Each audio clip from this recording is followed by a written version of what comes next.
13h12, dans cette Europe 1, 13h, en cette période de vacances scolaires, et si vous êtes peut-être sur la route, eh bien vous écoutez Europe 1, mais vous avez surtout forcément remarqué que votre plein vous coûte plus cher, plus particulièrement si vous roulez au samplon 95, plus 4 centimes par litre par rapport à début mars. Margot Faudéré, comment expliquer que les prix à la pompe repartent à la hausse ?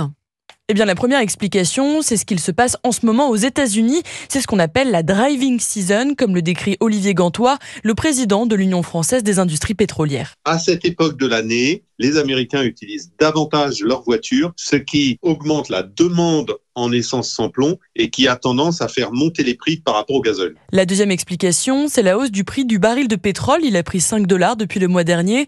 Une augmentation liée au contexte géopolitique instable, mais aussi aux décisions des pays producteurs de pétrole qui s'entendent pour ne pas augmenter leur production et donc maintenir des prix élevés.